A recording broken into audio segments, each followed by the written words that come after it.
Asyhadu an la ilaha illallah wahdahu la syarika lah wa asyhadu anna Muhammadan abduhu wa rasuluh. Allahumma salli ala habibina wa syafina wa maulana Abil Qasimil Mustafa Muhammad. Allahumma salli ala Allahumma salli ala Muhammad wa ali Muhammad. Allahumma salli ala Muhammad wa ali Muhammad. Bapak Ibu sekalian, sejauh ini kita telah mendiskusikan tentang perbedaan. Perbedaan itu adalah mutlak apabila kita berbicara tentang plurality. Kalau kita berbicara tentang keberagaman atau kemajemukan atau kejamakan, jamak, plural, itu pasti berbicara tentang perbedaan. Karena disebut banyak apabila masing-masing individu yang banyak itu berbeda-beda. Dan karenanya mau tidak mau kita membicarakan perbedaannya. Nah, ternyata kita sudah bicarakan sebelumnya bahwa perbedaan itu ada 4 macam. Ada perbedaan semua zatnya berbeda. Ada perbedaan hanya sebagian zatnya. Ada perbedaan yang hanya bagian permukaan zatnya. Zatnya sama persis tapi bagian-bagian permukaannya berbeda. Itu 3 jenis perbedaan yang dipakai oleh para filosof, para hakim, para ahli hikmah sebelum Mulla Sadra menambahkan yang keempat. Jadi sejak zamannya dulu Socrates, Aristoteles, sampai kepada zamannya Al-Farabi, Al-Kindi, Ibnu Sina, Ibnu Rushd, itu semuanya adalah filosof peripatetik. Semuanya adalah penganut mazhab Masyai'iyah dalam bidang filsafat. Mereka semuanya hanya terima begitu saja bahwa ada 3 jenis perbedaan itu. Datang Mulla Sadra bahwa ternyata 3 perbedaan itu belum menyelesaikan masalah. Karena masalah yang paling berat dihadapi oleh para filosof ini adalah secara akal mereka mengakui bahwa segala sesuatunya bermula dari satu. Ini bukan hanya bahwa ada satu Tuhan, tetapi dalam setiap kehidupan kita semua dari satu. Kita sudah sering angkat contoh-contoh pokok-pokok atau pohon-pohon, buah-buahan. Dari satu biji mangga tumbuh melahirkan banyak buah mangga. Satu biji tomat tumbuh melahirkan banyak buah tomat. Jadi selalu dari satu menjadi banyak. Manusia juga satu manusia, Adam, kemudian berkembang menjadi sekarang 8 miliar manusia. Bilangan juga kita lihat, bahwa bilangan juga sebanyak apapun bilangan, itu selalu bermula dari satu. Di satulah yang ditambahkan kepada bilangan-bilangan selanjutnya, sehingga kemudian membesar. Satu saja, kemudian ditambahkan satu pada dirinya, maka menjadilah 2. 2 ditambahkan satu pada diri 2 itu menjadilah 3. Begitulah seterusnya. Jadi artinya satulah yang kemudian menjadi banyak itu. Jadi semua yang kita saksikan dalam kehidupan kita mengajarkan kita bahwa semua yang majemuk, semua yang plural, semua yang jamak, itu adalah bermula dari satu. Nah, persoalan besar, masalah besar yang dihadapi oleh para filosof ini adalah bagaimana caranya dari yang satu itu, oleh Plato disebutnya dengan the one, karena tidak menggunakan istilah Tuhan, Plato menggunakan istilah the one, yang satu itu. Bagaimana caranya yang satu ini tiba-tiba jadi banyak, itu masalahnya.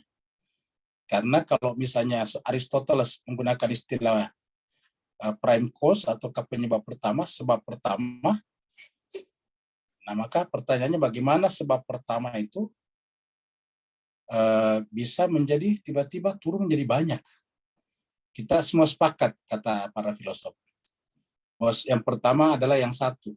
Agama menyebutnya Tuhan, God, Tuhan. Orang di Jawa menyebutnya Gusti. Bermula dari yang satu itu. Tapi bagaimana cara yang satu tiba-tiba jadi banyak? Kalau yang banyak ini tidak bermula dari satu, kan berarti banyak Tuhan. Banyak item, banyak individu, banyak hal yang mengandung atau memiliki sifat mukhalafah qiyamuhu binafsi. Jadi kalau semuanya itu berdiri sendiri, kan berarti dia masing-masing qiyamuhu binafsihi. Berarti istilah dari satu tadi tidak berlaku. Tapi kalau dari satu itu kita berlakukan, bagaimana yang banyak ini muncul dari yang satu? Bagaimana caranya yang banyak ini muncul dari satu? Yang lebih ribet, yang lebih yang lebih susah lagi adalah yang satu itu bukan benda, bukan materi, tetapi kemudian materi juga muncul dari sana. Jadi yang materi sekarang ini yang bisa kita pegang, yang bisa kita gunakan panca indera untuk menjangkaunya, dari satu yang tidak terjangkau panca indera. Bagaimana lagi menjelaskan ini? Nah, inilah sebabnya lalu kemudian muncullah teori tadi dari tunggal menjadi banyak. Kita sudah sampaikan sebelumnya ada beberapa filosof, termasuk misalnya penganut paham neoplatonisme. Neoplatonisme itu artinya penganut Plato tapi yang baru muncul belakangan di zaman Romawi. Kalau Plato itu kan di zaman Yunani munculnya. Plato lah tadi yang mengatakan bahwa semuanya bermula dari yang satu, Doan itu. Tetapi Plato tidak bisa menjelaskan secara rinci bagaimana caranya Doan itu tiba-tiba menjadi banyak, menjadi majemuk, menjadi plural. Plato hanya mengajukan argumen apa yang disebut dengan idealisme Plato, idea. Jadi ketika Doan itu namanya alam idea, alam idea. Kemudian setelah menjadi ide turun. Nah, pertanyaannya bagaimana caranya alam ide itu turun menjadi terjangkau oleh panca indera, lalu kemudian menjadi banyak. Jadi Plato mengatakan bahwa yang banyak ini tidak asli, kata Plato. Yang banyak ini hanya merupakan forma. Forma itu form, bentuk. Jadi dia hanya forma saja atau duplikasi saja dari yang ada di alam ide yang satu itu. Kemudian menjadi bawahnya ke bawah, menjadi semacam bayangan-bayangan. Bagaimana caranya yang bayangan ini muncul dari yang satu? Nah, ini tidak bisa dijelaskan oleh Plato. Lalu kemudian muncullah nanti penganut neoplatonisme. Neoplatonisme mengatakan bahwa caranya yang satu jadi banyak itu, yang satu itu meleleh. Seperti es yang meleleh. Namanya teori emanasi. Jadi emanasi itu adalah meleleh. Mencair. Nah, sehingga yang lain ini akan menjadi cairan, lelehan daripada yang satu. Nah, tetapi teori ini mau tidak mau cenderung mengantarkan orang kepada apa yang disebut dengan panteisme. Sehingga kemudian belum menyelesaikan masalah.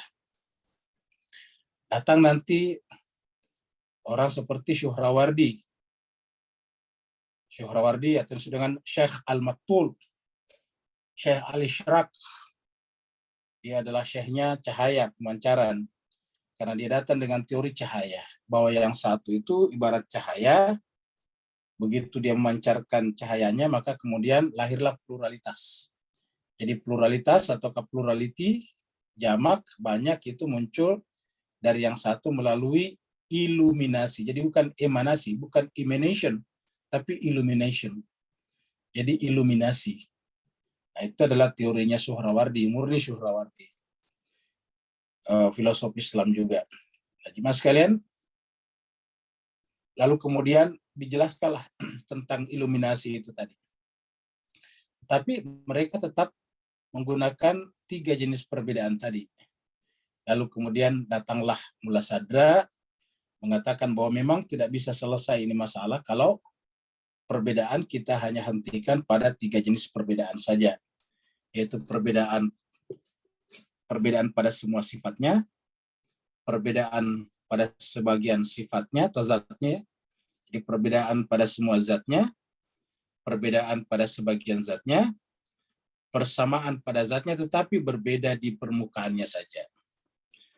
Nah, jadi hanya 3 ini saja. Maka kemudian terinspirasi dari teori Ishraq dari Syuhrawardi tadi, pemancaran, lalu kemudian Mullah Sadra mengajukan jenis perbedaan yang keempat, yaitu gradation atau tashkik. Ya, dalam bahasa Arabnya adalah tashkik. Sampai inilah pembahasan kita kemarin. Ya, jadi kemarin kita sampai di sini. Ya, mana kemarin tanggalnya nih? Kita kemarin sampai di sini. 18 Desember.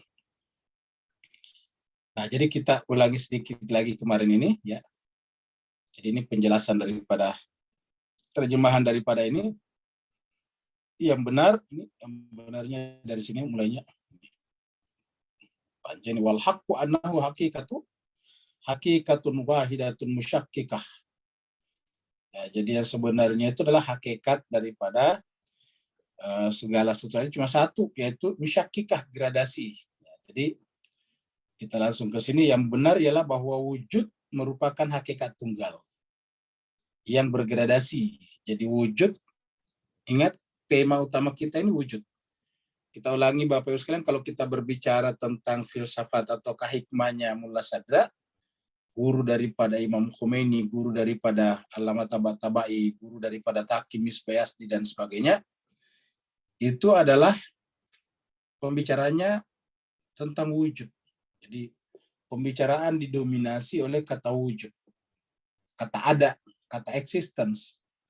Nah, jadi wujud itu kata buku ini adalah merupakan hakikat tunggal. Jadi wujud itu tunggal, hakikatnya tunggal. Cuma sifat, ya, sifat yang melekat pada wujud itu adalah bergradasi. Sifat yang melekat pada dirinya, pada sang wujud itu adalah bergradasi. Nah, gradasi inilah kemudian dijadikan sebagai tambahan, sebagai jenis perbedaan yang keempat. Karena kalau bergradasi kan terjadi perbedaan juga. Perbedaan antara grade-grade, tingkatan-tingkatan. Seperti kita sampaikan bahwa warna-warni itu bergradasi sebetulnya. Hakikat warna kan cuma satu. Itu bermula dari cahaya, lalu kemudian bergradasi. Gradasi warna adalah merupakan konsekuensi logis dari gradasi cahaya. Karena warna-warni itu kan dari cahaya, dari berkas-berkas cahaya.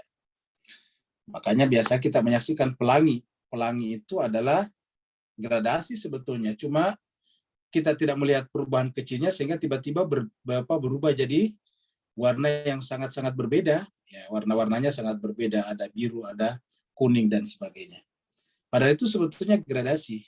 Makanya kalau kita lihat pelangi itu kan sebetulnya semu. Karena itu kan sebetulnya hasil pembiasan sebetulnya. Dari cahaya, karena ada butir-butir air yang melaksanakan tugas semacam prisma. Ya, jadi kalau cahaya dipantulkan ke prisma, dia akan keluar dengan berbagai macam warna. 7 warna pelangi yang paling kelihatan. Nah, begitulah. Maka rata-rata pelangi kelihatan itu biasanya menjelang hujan atau pada saat cuacanya biasanya waktu musim hujan. Ketika banyak bintik-bintik air, ketika banyak awan yang mengandung mengandung embun, pengembunan, kondensasi. Lalu kemudian biasa muncul pelangi. Nah, jadi jemaah sekalian, jadi intinya adalah wujud itulah yang memiliki sifat.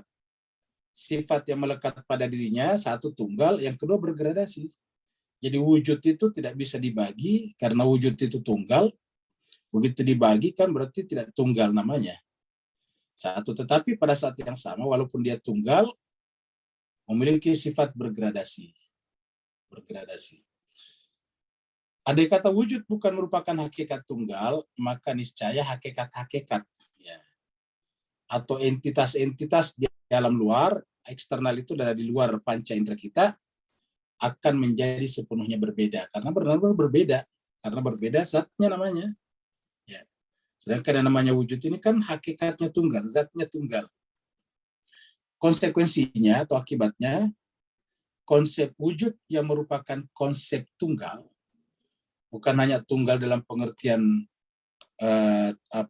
tunggal dalam pengertian sifat, tetapi juga terapan. Ketika diterapkan pada apapun selalu sama, maka selalu sama maknanya. Makanya disebut dengan univokal. Jadi kita menggunakan kata wujud, ada, itu kan wujud, bahasa Melayunya ada. Kita menggunakan kata ada dimanapun maknanya sama. Ya, pohon ada, pohon itu ada.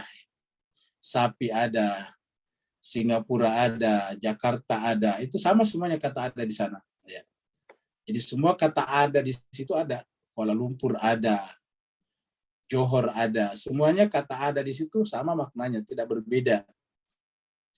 Karena kata ada atau wujud digunakan dimanapun bermakna sama, tidak ada perbedaan makna, maka disebutkan univokal. Sedangkan kalau katanya sama, sama-sama katanya, tetapi makna berbeda ketika digunakan pada kalimat yang berbeda, namanya equivokal. Kita pernah ambilkan contoh dulu, contoh misalnya bisa. Bisa itu sama-sama tulisannya. Kalau digunakan pada ular, beda dengan digunakan pada kata pergi misalnya, bisa pergi ataukah bisa mengangkat. Itu bisa tulisannya sama tapi maknanya berbeda. Makanya disebut dengan equivokal. Equivokal artinya ucapannya sama tetapi maknanya berbeda. Sedangkan di sini univokal, vokalnya sama tetapi satu kesatuan makna, tidak berbeda. Jadi konsep wujud yang merupakan konsep yang tunggal atau univokal harus diabstraksi dari individu-individu dan entitas-entitas, entities yang sepenuhnya berbeda. Jadi harus diabstraksi. Jadi mas sekalian kita sudah bicara dulu tentang abstraksi ya. Jadi kalau misalnya kita melihat pohon-pohon di luar, ya pohon di luar, lalu kemudian pohon-pohon itu tersimpan di dalam pikiran kita, di benak kita, di pikiran kita, ketersimpanannya di dalam pikiran itu disebut dengan proses abstraksi. Ya, diabstraksi. Kalau bahasa logikanya, bahasa logiknya, bahasa mantiknya adalah tasawur. Jadi kita mengabstraksi, kan tiba-tiba jadi abstrak, tidak konkret. Abstrak itu kan lawan daripada konkret. Ya. Pohon yang konkret di luar, pohon yang ada dalam pikiran kita abstrak. Sapi yang ada di luar konkret, bisa dipegang, bisa dimakan dagingnya. Tetapi sapi yang ada dalam pikiran kita itu abstrak. Nah, itu yang disebut dengan diabstraksi. Jadi pada saat kita menyaksikan sesuatu di luar, yang di luar itu namanya konkret. Konkret itu artinya jelas. Maksud bukan berarti di pikiran tidak jelas, artinya bahwa di luar itu nyata, bisa dipegang, efek-efeknya bisa dirasakan. Contohnya api, efeknya panas bisa kita rasakan. Sapi, efeknya misalnya bisa kita rasakan, dia akan menanduk kita kalau kita mengganggunya. Anjing menggonggongi kita kalau kita mengganggunya. Efek-efek itu ketika masuk dalam pikiran tidak ada. Kenapa? Karena mengalami proses abstraksi. Ya. Jadi api yang ada dalam pikiran tidak panas. Ya. Es yang ada dalam pikiran tidak dingin. Ya. Jadi mengalami proses abstraksi namanya. Jadi konsekuensinya konsep wujud yang merupakan yang tunggal atau univokal itu harus diabstraksi dari individu-individu atau entitas-entitas, entity. Jadi seperti tadi es itu satu entitas, satu entity, satu individu. Api satu entity, satu individu yang sepenuhnya berbeda. Jadi berbeda maksudnya di luaran dengan di dalam pikiran kita setelah diabstraksi. Yaitu yang tidak memiliki aspek kesamaan apapun.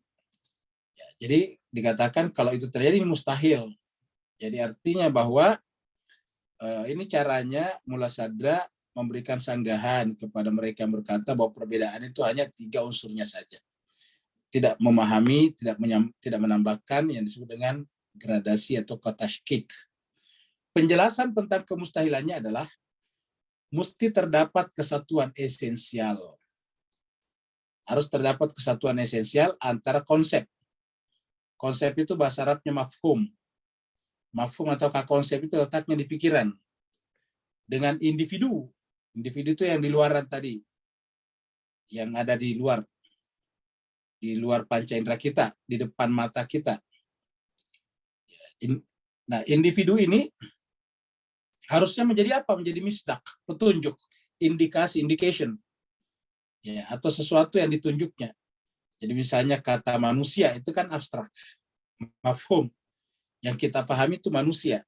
Ya. Begitu tunjuk salah seorang, Uping, Iping misalnya, itu adalah individu. Nah, tapi begitu kita menyebut kata Uping atau Iping, itu adalah misdak namanya. Bahwa ini pasti orang, walaupun dia anak-anak ya tetap menunjukkan misdak bahwa dia adalah manusia yang kita pahami dalam pikiran tadi secara abstrak.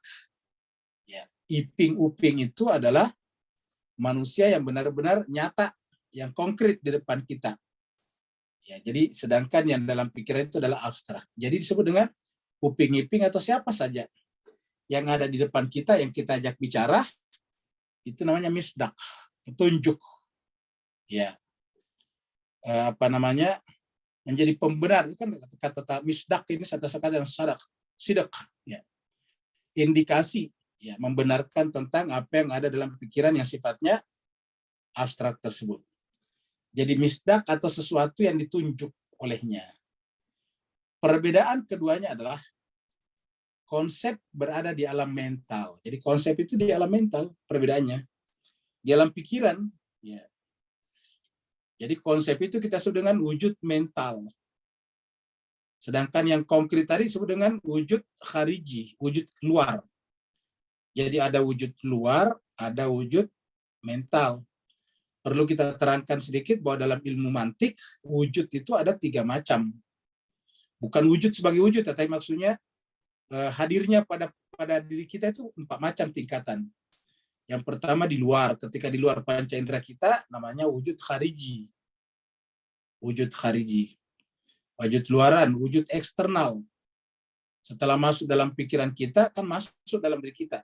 Namanya wujud internal, disebut dengan wujud mental. Wujud zihni. Ya. Istilah bahasa Arabnya wujud zihni. Yang di luar tadi wujud khariji. Dari kata kharaja yakhruju, keluar. Wujud khariji, wujud yang ada di luar, wujud eksternal. Sedangkan yang ada dalam diri kita, internal.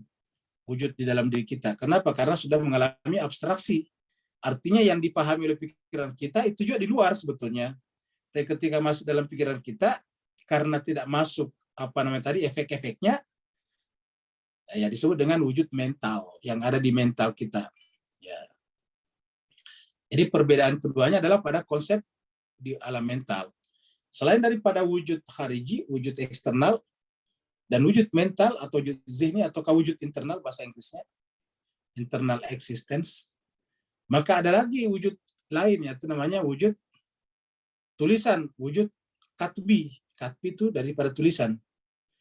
Ada lagi yang diucapkan lisan, wujud lisan, ya, wujud verbal. Jadi kalau kita mengucapkan, misalnya di dalam pikiran kita ada hewan, kita di bahasa Melayu udah kata hewan atau binatang. Itu kan binatang itu adalah nama kita. Ya. Itu adalah kata-kata bahasa Melayu. Itu namanya wujud ucapan. Lalu kemudian kalau digunakan bahasa Inggris misalnya menggunakan wujud animal misalnya, ya, atau zoo misalnya, dan sebagainya. Jadi bahasa yang digunakan berbeda-beda. Jadi karena bahasa yang digunakan berbeda, nanti tulisannya juga bisa berbeda. Ada yang menggunakan tulisan Arab, tulisan kanji Jepang, ada tulisan Cina, ada juga tulisan Latin. Kita pakai tulisan Latin, bahasa Inggris, bahasa Melayu, sekarang pakai tulisan Latin. Seperti yang kita depan ini ada tulisan Latin. Artinya huruf-hurufnya dari huruf Latin. Nah, jadi itu berbeda-beda, tetapi sebetulnya kita bicarakan satu, misalnya kita bicarakan hewan. Ketika di luaran namanya wujud khariji. Ketika sudah terabstraksi di dalam pikiran kita, mental kita disebut dengan wujud zihni. Ketika kita kasih nama dalam pikiran kita, tadi kata hewan atau binatang, nah itu namanya sudah wujud ucapan, lisan. Setelah kita tuliskan, ya ditulis seperti sini tulisan, namanya katbi, dari kata-kata bayak tubuh. Katbun, tulisan. Jadi wujud katbi namanya. Jadi ada 4. Nah yang sama pada semua orang adalah wujud pertama dan kedua, yaitu wujud khariji dan wujud zihni. Sedangkan wujud yang ketiga dan 4 berbeda-beda sesuai dengan bahasa dan tulisan yang digunakan. Nah, jadi begitu Pak Bos sekalian. Jadi kita sampaikan lagi, perbedaan keduanya adalah bahwa konsep berada di alam mental. Jadi kalau mafhum tadi di sini mafhum, yaitu konsep itu tempatnya di mental. Ya.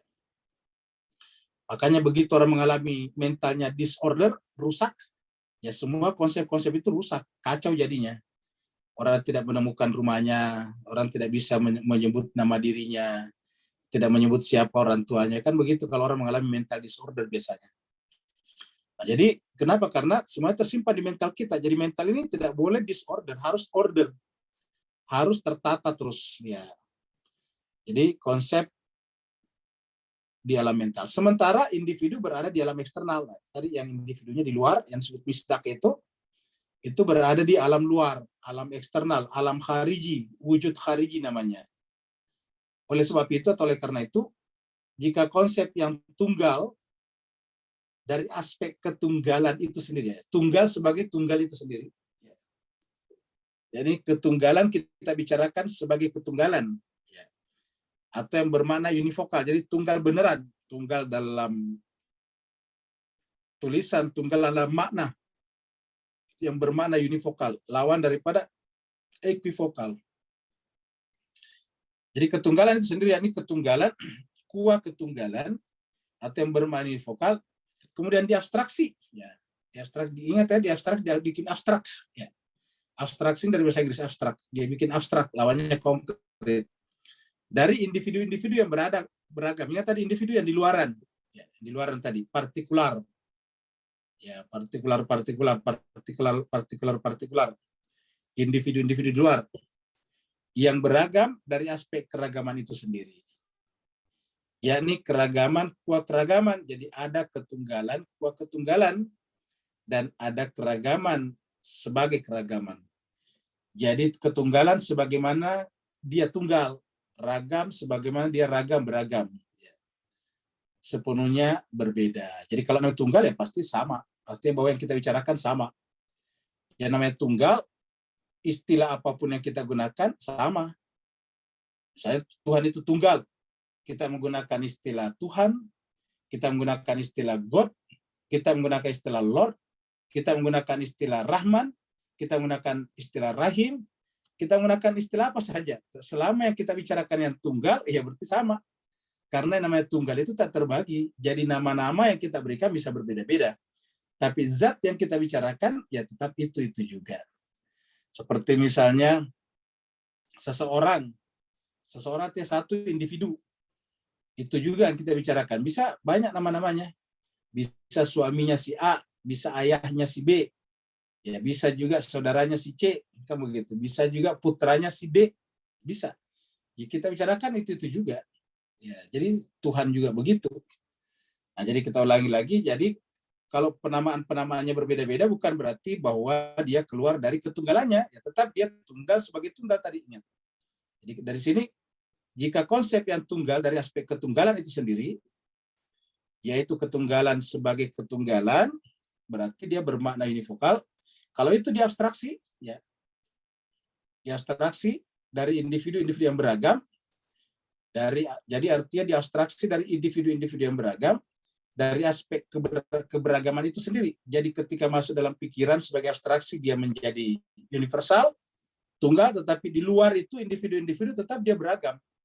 Seperti contohnya tadi, ketika Uping, Iping, Kak Ros, atau siapapun juga, kemudian disimpan dalam pikiran, itu yang tersimpan dalam pikiran terabstraksi satu namanya, manusia. Ya. Jadi dia adalah manusia. Karena manusia dia tunggal sebagai ketunggalan. Tapi begitu keluar, ada Kak Ros, ada Uping, ada Iping, ada Datuk, ada Nenek, dan sebagainya. Maka itu menjadi kelihatan banyak, beragam. Ya, jadi itu maksudnya. Jadi keragaman, kuah keragaman. Ya, benar-benar sepenuhnya berbeda. Uping bisa berbeda dengan Uping, Iping. Uping beda dengan Iping. Ya. Karos beda dengan Nenek. Ya. Nenek beda dengan Atok. Jadi begitulah. Tetapi kalau di pikiran sama satu, yaitu manusia. Jadi manusia.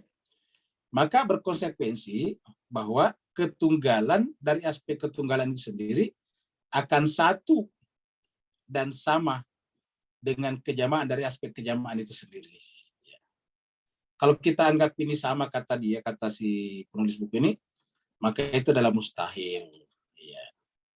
Jadi ini membicarakan tentang kemustahilan terjadinya perbedaan itu. Begitu pula Jika konsep yang tunggal ini tadi dari terjemahan dari bahasa Arab tadi. Sekarang kita masuk pada penjelasan-penjelasan. Ya, ini tadi terakhir sampai di sini. Begitu pula jika konsepnya kan yang diingat, yang disanggah ini kan adalah pendapatnya kaum peripatetik. Ya. Yang berputar-putar karena hanya berhenti pada 3 jenis perbedaan. Jadi kejamakan itu disebabkan oleh 3 hal. Ya, kita ulangi lagi, yaitu zatnya semuanya berbeda. Kedua, zatnya berbeda sebagian. Ketiga adalah zatnya sama tetapi bagian-bagian permukaannya itu adalah berbeda. Ya. Biasa kita terangkan misalnya manusia dan malaikat itu zatnya benar-benar berbeda. Ya, jadi beda. Jadi zatnya ataukah batu dengan malaikat lah. Batu dan malaikat itu benar-benar berbeda. Ya, tetapi kemudian ada yang zatnya sebagian sama. Contohnya misalnya batu dan pokok atau pohon kayu. Ya. Itu sebagian sama, ada materinya juga. Ya. Bedanya adalah batu tidak tumbuh, pokok tumbuh, ya, berkembang. Jadi ada juga sama, tetapi permukaannya berbeda. Contohnya sama-sama mangga. Ya, mangganya sama yang kita bicarakan, tetapi perbedaannya berbeda. Mana? Tadi pagi kita lihat mangganya masih hijau. Siang-siang sudah mulai agak kuning, begitu kan terjadi perbedaan. Yang berbeda apanya? Yang berbeda bukan zatnya sebagai mangga, tetapi permukaannya, rasanya itu permukaan. Mangganya itu juga, tapi rasanya berbeda setelah lebih matang, dan juga warna kulitnya berbeda setelah lebih matang, setelah lebih tua, gitu. Nah, jadi jemaah sekalian, saya kira mudah-mudahan bisa dipahami. Nah, sekarang kita sudah sampai di sini. Nah, begitu pula jika konsep yang tunggal, ya, jika konsep yang tunggal dari aspek ketunggalan itu sendiri, tunggal dari aspek ketunggalan, berarti individu dari aspek keindividuan. Kita bicara iping sebagai iping, uping sebagai uping, itu namanya ketunggalan. Ketunggalan itu sendiri, yakni ketunggalan kuat ketunggalan, atau yang bermakna univokal.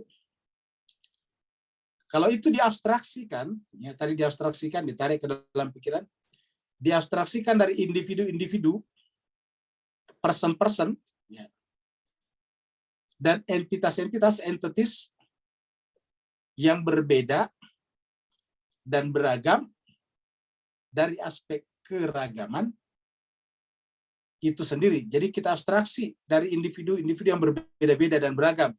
Dari sisi keberagaman, yakni keragaman, kuat keragaman, ya, yaitu apa namanya, keragaman bima huwa keragaman, bahasa Arabnya. Keragaman itu adalah apa namanya, al-kasra bima huwa al-kasra, banyak dari sisi banyak, beragam dari sisi beragam. Keragaman kuat keragaman, atau yang sepenuhnya berbeda. Misalnya diabstraksi dari 2 individu A dan B tadi, misalnya upin dan iping, yang sepenuhnya berbeda. Ya, jadi ragam sebagai beragam berdiabstraksi. Jika konsep tersebut merepresentasikan karakteristik tertentu, mewakilkan, merepresentasikan artinya mewakili sifat-sifat tertentu, karakteristik sifat tertentu dari satu referensi rujukan, yaitu individu A saja, maka konsep tersebut tidak dapat dipredikasikan pada referensi kedua, yaitu individu B. Jadi kalau kita bicara uping sebagai iping, kita abstraksikan iping sebagai iping murni, ya tentu nanti tetap beda konsepnya kalau kita mengabstraksi ataukah mempresentasikan uping di dalam diri kita. Jadi satu yang tadi iping, satunya uping, atau A, B. Ya. Jadi tetap berbeda di pikiran kita. Jadi ada yang sama, ada yang berbeda. Apabila kita ingat bicara ragam sebagai ragam, ya ragam sebagai ragam artinya si A, si B, si C. Kita secara si A kita bicarakan secara spesifik. Ya kita ambil semua yang kita ketahui dari si A dalam pikiran kita. Kita kemudian bicara B, kita ambil semua yang ada pada B dalam pikiran kita. Ya tetap dalam pikiran kita berbeda. Tetap beragam sebagai ragam. Ya, jadi jika konsep tersebut merepresentasikan, mewakili karakteristik tertentu, A mewakili karakternya B mewakili karakternya. Seperti kalau kita bicara tentang Tom and Jerry, ya. Tom and Jerry itu punya karakter yang berbeda, ya. Satu suka mengganggu, satu suka nyerang, ya. Si tikus suka mengganggu, sedangkan si kucing suka nyerang. Nah, lahirlah kartun itu menjadi menarik dilihat. Jadi begitu. Jadi jika konsep tersebut merepresentasikan karakteristik tertentu dari suatu referensi, rujukan maksudnya, yaitu merujuk kepada A, individu A, maka konsep tersebut tidak bisa dipredikasikan, dialamatkan, ditujukan pada referensi kedua, yaitu individu B. Artinya kalau di pikiran kita itu adalah Uping, ya tidak bisa kita itu Uping, padahal yang kita tunjuk Iping. Begitu juga kalau yang kita pikirkan, kita abstraksi dalam pikiran kita adalah Iping, ya kita tidak bisa tunjuk Uping, wah itu adalah Iping. Ya. Begitu, kalau kita tunjuk si Tommy, ya kita tidak kita katakan itu Jerry. Jerry, Tom. Ya. Jadi itu namanya dikonsepsi dari individu-individu. Jika konsep tersebut merepresentasikan karakteristik, ya, dari referensi kedua individu B, maka konsep tersebut juga tidak berkenan dengan referensi pertama, itu individu A. Sama tadi yang di atas ini, balik. Ya. Jika karakteristik dari kedua referensi,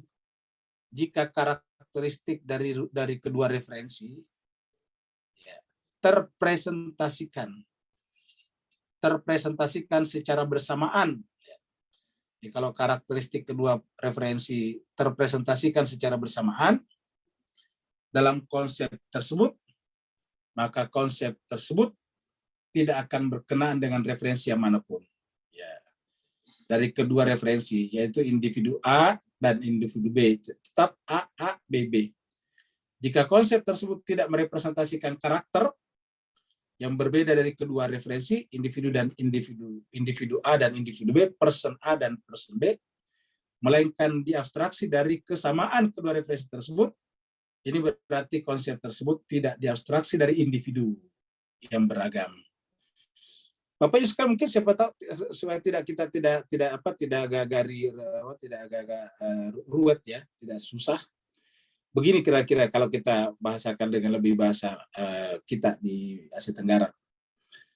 Jadi kalau kita bicara misalnya si A sebagai manusia dan si B sebagai manusia, ingat si A sebagai manusia, si B sebagai manusia. Berarti apa yang kita bicarakan kan kesamaannya. Kesamaannya, ketika kita abstraksi si A sebagai manusia dan si B sebagai manusia, maka ketika tampil sebagai wujud zihni, wujud mental pada pikiran kita itu pasti sama.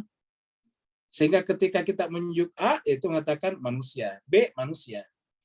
Kenapa? Karena A atau B merupakan misdak daripada konsep manusia yang kita abstraksi dari A dan B tadi. Sedangkan kalau kita membicarakan A kaitannya dengan A sebagai A bukan B, maka yang terpresentasikan dalam pikiran kita, yang masuk dalam mental kita adalah A murni sebagai A dan bukan B. Begitu juga kalau kita membicarakan B atau mengabstraksi B sebagai B dalam pikiran kita, artinya yang di pikiran kita itu merepresentasi B sebagai B dan bukan A, maka yang tersimpan dalam pikiran kita adalah seluruh ciri-ciri karakteristik yang menyebabkan B disebut B. Kan begitu. Uping tadi, Uping Iping, kan mirip orangnya tuh, sama-sama anak-anak. Tetapi ada karakter yang menyebabkan Uping bukan Iping, dan Iping bukan Uping. Nah, ketika karakter yang berbeda murni itu kita bicarakan, kita representasikan dalam diri kita, maka dia tidak akan mewakili kesamaan. Kenapa? Karena kita abstraksi dari individu A, Uping, dan individu B, Iping. Bukan mencari kesamaannya. Ya, bisa dimengerti juga sekalian. Ulangi lagi. Jika konsep tersebut tidak merepresentasi, tidak mewakili karakter yang berbeda dari kedua referensi, melainkan diabstraksi, diambil dari kesamaan. Ya. Samaan antara Upin dan Ipin, kedua referensi tersebut. Ini berarti konsep tersebut tidak diabstraksi dari individu-individu, dari person-person. Ya. Kalau benda dari item-item, ya, yang beragam dari aspek keragaman, keragaman, melainkan diambil dari individu, ketunggalan, ketunggalan yang menyatukan keduanya. Saya tadi Upik Iping, Karos, siapa lagi, Nenek Atuk, itu kan banyak. Tetapi kita ambil kesamaannya dan yang menyamakannya itu juga satu kesamaan global yang berada individu yang berbeda ada di dalam lingkup kesamaan itu. Maka kemudian itu yang disebut dengan ketunggalan sebagai ketunggalan. Misalnya manusia. Jadi kita sebut manusia. Kita ambil misalnya, paling bagus ya, kalau manusia kan masih perbedaannya tidak banyak ya. Kita ambil paling bagus hewan lah. Kita ambil misalnya kambing sama sapi. Ya, kambing sama sapi kan beda. Kalau kita bicara kambing sebagai kambing tok ansih, ya, maka pasti di pikiran kita beda dengan sapi kan, karena kita bicara individu kambing sebagai kambing. Kita abstraksi dalam pikiran kita sapi sebagai sapi. Jadi sapi sebagai sapi, sapi sebagaimana sapi. Ya. Kalau bahasa tadi sapi kuah sapi. Ya. Kalau kita bicara sapi sebagai sapi, maka di pikiran kita tentu bukan kambing, tapi sapi. Sedangkan kita mengabstraksi, kita berpikir tentang kambing sebagai kambing, ya tentu bukan sapi di pikiran kita. Karena yang kita bicarakan, yang kita abstraksi adalah individu-individu tersebut. Individu kambing sebagai kambing, individu sapi sebagai sapi. Ya. Kenapa kita bisa bedakan itu sapi dan ini bukan kambing? Dan bukan kambing, karena tadi ada abstraksi individu dalam pikiran kita. Tetapi perbedaan yang terjadi antara kambing dan sapi itu ada persamaannya. Ada persamaannya. Nah, kalau kita melihat dari sisi persamaan kambing dan sapi, maka dia bersifat tunggal, yaitu hewan. Nah, hewan. Sama-sama hewan namanya. Kambing, hewan, atau binatang. Ya, kalau di kita mungkin kata binatang. Hewan itu sebetulnya dari bahasa Arab, hayawan. Kalau murni bahasa Asia Tenggara mungkin adalah binatang. Binatang. Jadi kalau hewan itu sebetulnya diserap dari bahasa Arab. Sedangkan makanya kan disebut manusia al-hayawan, hayawanun natik, hewan yang berpikir. Karena hayawan itu dari bahasa Arab. Kenapa hewan disebut hayawan? Dari kata haya, haya itu artinya hidup. Disebut hewan itu karena dia hidup. Ya, batu bukan hayawan karena tidak hidup. Hayawan itu dari kata haya, hidup. Kalau di bahasa kita, bahasa Melayu, binatang saya nggak tahu apa, kenapa disebut binatang, apa arti binatang.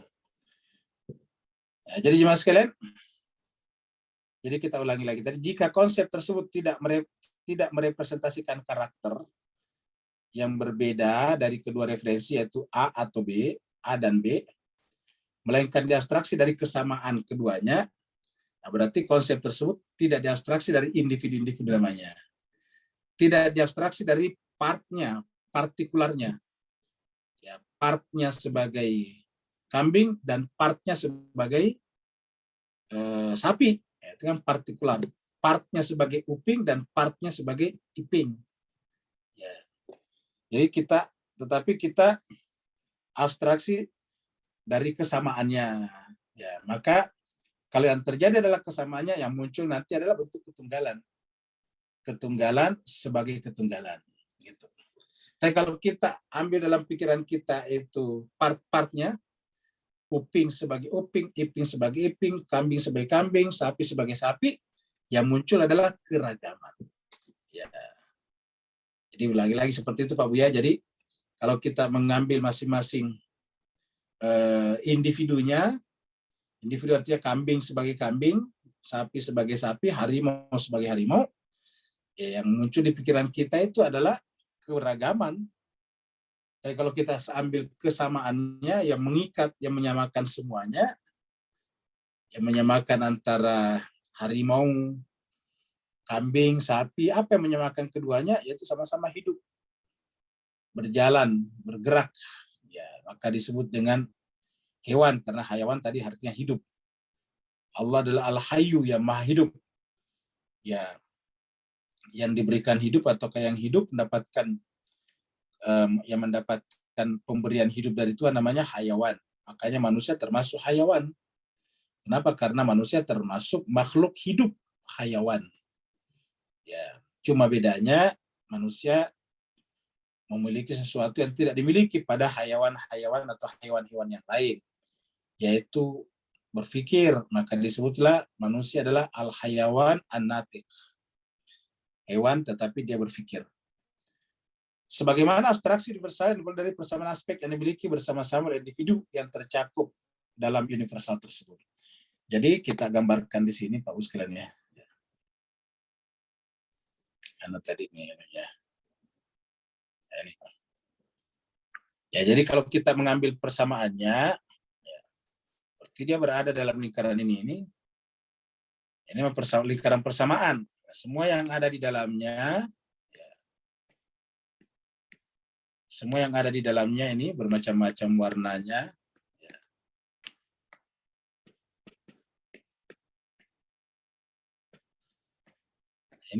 Ini bermacam-macam warnanya. Ya. Macam-macam. Nah, ini ada persamaannya semuanya. Yang persamaannya ini mengikat. Ini kita bicara ketunggalan sebagai ketunggalan. Ya, di mana semuanya ini masuk di dalam kesamaan ini.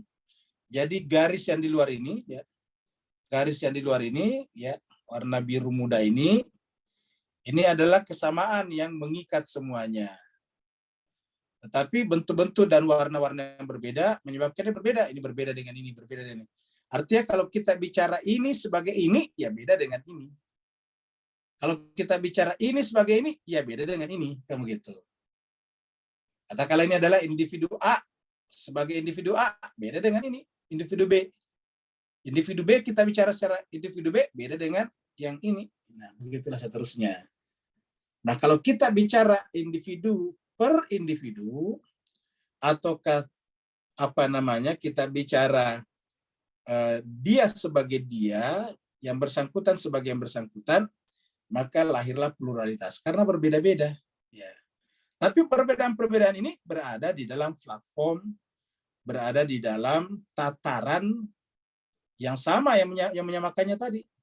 Seperti tadi misalnya kita bicara kambing sebagai kambing, ya kambing. Kita bicara kambing, ya. Kita bicara sapi, ya. Kita bicara harimau. Kita bicara misalnya kerbau, ya. Dan sebagainya. Kita teruskan ke bawah. Nah, semuanya ini diikat oleh satu hal yang sama. Yang sama itu ada di sini, ada di sini, ada di sini, ada di sini, ada di sini. Namanya apa? Namanya hewan. Ya. Ya, namanya hewan. Ya. Jadi hewan ini sama. Kambing adalah hewan, sapi adalah hewan, harimau adalah hewan. Bahkan manusia juga, kita sebutkan tadi, manusia juga hewan. Ya. Jadi manusia adalah hewan. Tetapi bicarakan manusia sebagai manusia, beda dengan kerbau. Kerbau sebagai kerbau, beda dengan harimau. Ya, begitu Pak sekalian.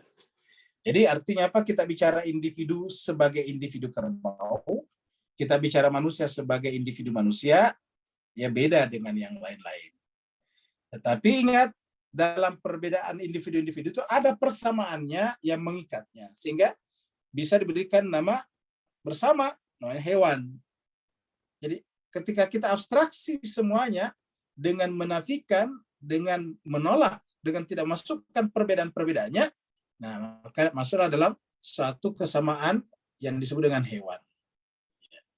Tetapi tetap dalam wilayah hewan, tapi kita bicarakan perbedaan mendasar, perbedaan penting antara harimau dengan kerbau, ya kita bicara harimau sebagai harimau, kerbau sebagai kerbau.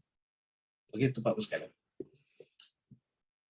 Kita kembali lagi ke sini. Jadi kalau misalnya Bapak Ibu sekalian masih agak-agak susah menangkapnya, nggak apa-apa. Tapi nanti lama-kelamaan, karena nanti kita bicara, sebetulnya intinya bicara ketuhanan. Jadi bagaimana caranya Tuhan, dia satu, tunggal, dari dirinya semuanya, tapi juga berbeda dengan yang lain, kan begitu. Berbeda dengan pohon, berbeda dengan batu. Bayangkan kalau pohon kita sebut Tuhan, kan salah. Ya.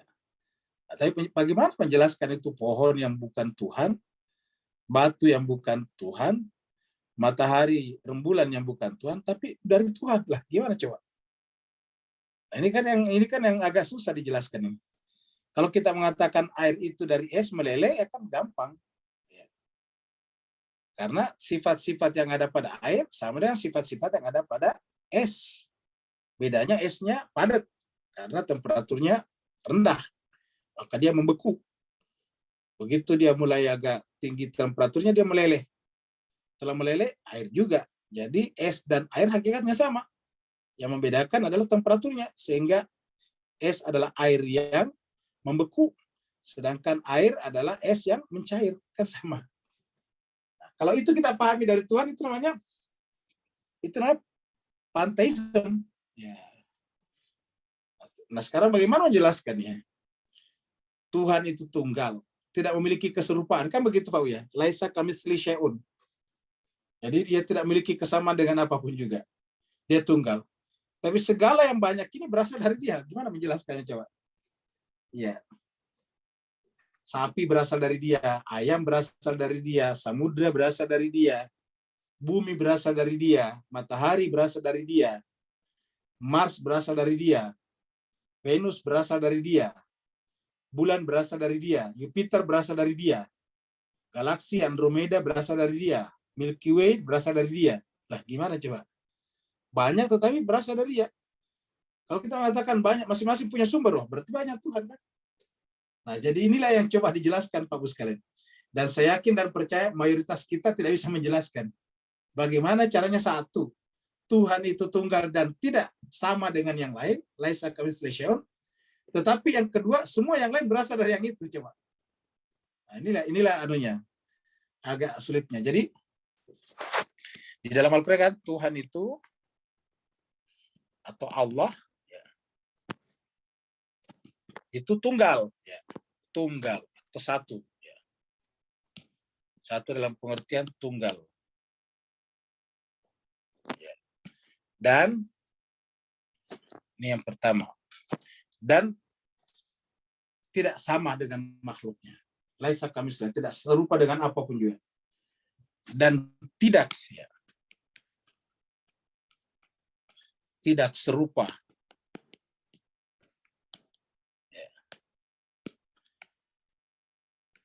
dengan apa pun juga. Jadi tidak ada yang sama dengannya. Nah, yang kedua, ini poin pertama, ini poin kedua.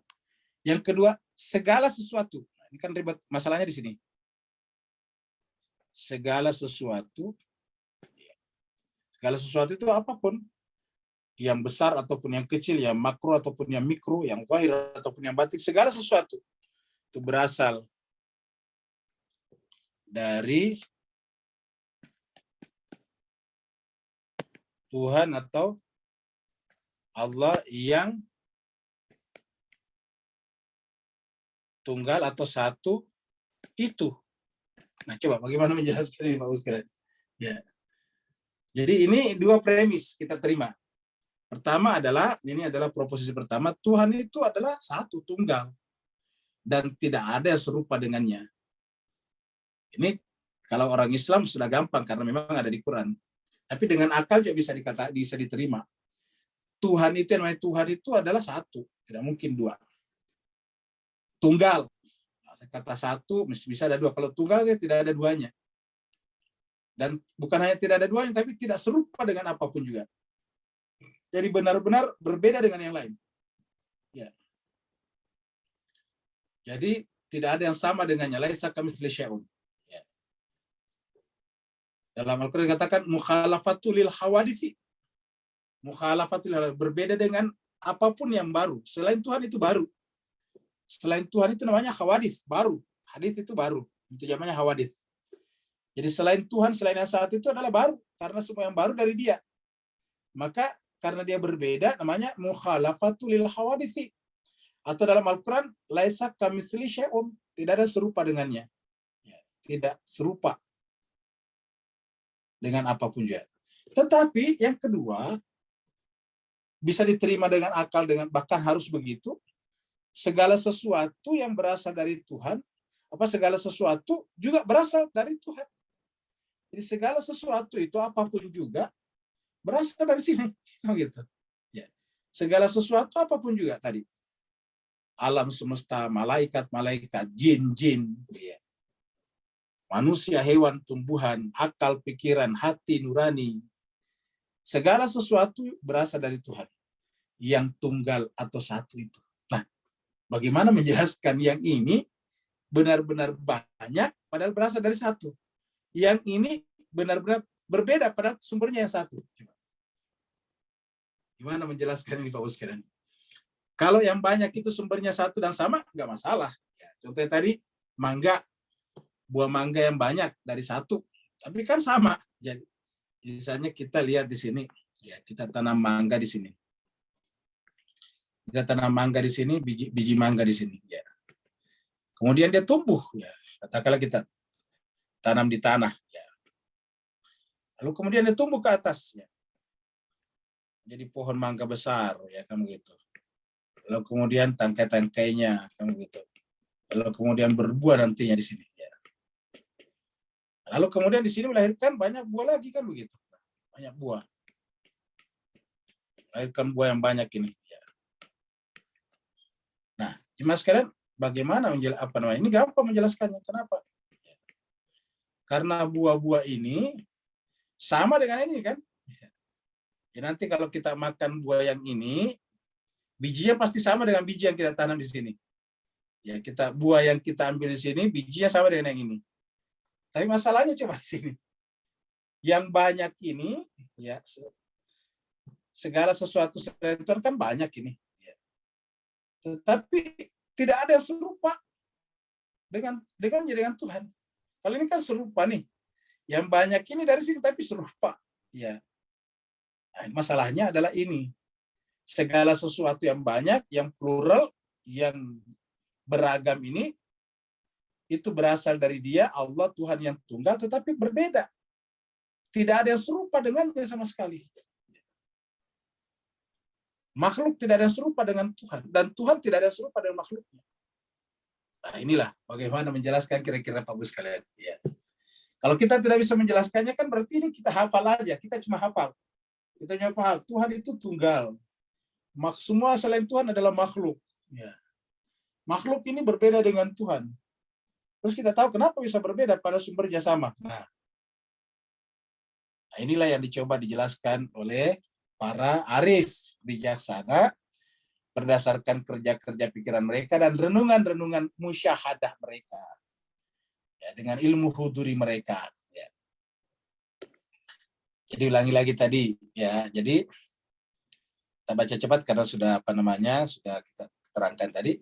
Jadi jika konsep tersebut tidak merepresentasikan karakteristik individu-individu yang berbeda, melainkan diabstraksi dari kesamaan dari AB referensi tersebut, ini berarti konsep tersebut tidak diabstraksi dari individu, dari part-part yang beragam, dari aspek keragaman sebagai keragaman, melainkan dari ketunggalan masing-masing sebagai ketunggalan. A sebagai A, B sebagai B. Sebagaimana abstraksi universal yang diperoleh dari persamaan aspek yang dimiliki, abstraksi universal dari kambing, sapi, akhirnya namanya hewan. Jadi dari persamaan aspek yang dimiliki bersama-sama oleh individu-individu yang tercakup dalam universalitas tersebut, ya. Hal ini bertentangan dengan asumsi semula, yaitu konsep tunggal yang diabstraksi dari individu-individu yang beragam dari aspek keragaman sebagai keragaman. Dalil dan argumentasi kebergradasian hakikat wujud. Ini adalah dalil dan argumentasi kebergradasi dari kata gradasi. Di Bapak sekalian yang dibicarakan di sini adalah ini. gradasi. Ini gradasi. Ya. Dikasih awalan dan akhiran kebergradasian. Ya. Ditambahkan di sini. Dalil dan argumen kebergradasian hakikat wujud. Artinya wujud cuma satu, tunggal. Ya. Baik tunggal dalam wujudnya, tunggal juga dalam zatnya. Makanya kalau dia ada samanya kan berarti tidak tunggal. Karena kalau ada samanya kan sama dalam zatnya kah, sama dalam permukaannya kah, sama. Sedangkan Tuhan itu benar-benar tidak sama dengan yang lain, maka disebut dengan wujudnya itu tunggal murni. Ya. Zatnya juga tunggal murni. Ya. Jadi dalil argumen yang mengatakan bahwa kebergradasian hakikat wujud adalah dikarenakan hadirnya sesuatu. Ya. Ada hadirnya sesuatu dalam hakikat wujud yang merupakan kesempurnaan hakiki yang beragam, yang tidak lain adalah sifat-sifat hakiki yang beragam, yang sebagian lebih tinggi dari yang lain, yang tidak keluar dari hakikat tunggal. Sifat-sifat hakiki itu adalah kekuatan dan kelemahan. Jadi artinya sifat yang namanya wujud itu zatnya tunggal, tetapi memiliki sifat. Nah, ingat, sifatnya zatnya tunggal, tapi memiliki sifat. Apa sifatnya? Bergradasi. Ada aspek kuat dan ada aspek lemah pada dirinya. Ada aspek dahulu dan belakangan. Ada aspek potensi dan aktualitas. Potentiality dan actuality. Jadi sifat-sifat hakiki itu adalah kekuatan dan kelemahan. Ini kita sudah terangkan juga Pak Buya sebelumnya. Kekuatan dan kelemahan. Yang kedua adalah keterdahuluan, priority dan posteriority. Ini posteriority. Yang ketiga adalah potentiality dan actuality. Jadi ada 3 warna nih. Kekuatan, kelemahan. Dahulu, prioritas, dan posterioritas. Potensialitas, aktualitas. Ya. Nah, jadi jemaah sekalian, inilah karena dia memiliki sifat seperti itu melahirkan namanya gradasi. Contohnya saya karet, ya kita karet. Ya. Bapak sekalian kenal pasti semuanya karet, ya karet. Karet. Karet. Nah, karet ini adalah punya sifat. Apa sifatnya karet? Elastis, lentur. Ya. Jadi karet itu punya sifat. Ya. Sifatnya itu adalah lentur. Ya. Lentur atau elastis. Ya. Ya, elastis. Lentur, nama lainnya elastis. Ya. Elastis. Jadi kalau karet tidak punya sifat seperti itu, ya kita tidak menyebutnya karet. Karena kan ingat saja namanya ngaret. Ngaret itu lentur, elastis. Apa Ustaz? Mungkin orang Singapura tak tahu apa kata karet itu, Ustaz. Apa itu karet, Ustaz? Getah. Oh, getah. Ya, okey. Apa? Ya, baik. Jadi kalau di Malaysia, Singapura namanya getah. Ya. Rubber. Ya, rubber, betul bahasa Inggrisnya rubber ya. Jadi rubber, ya ini rubber. Ya, ini adalah getah atau rubber. Ya.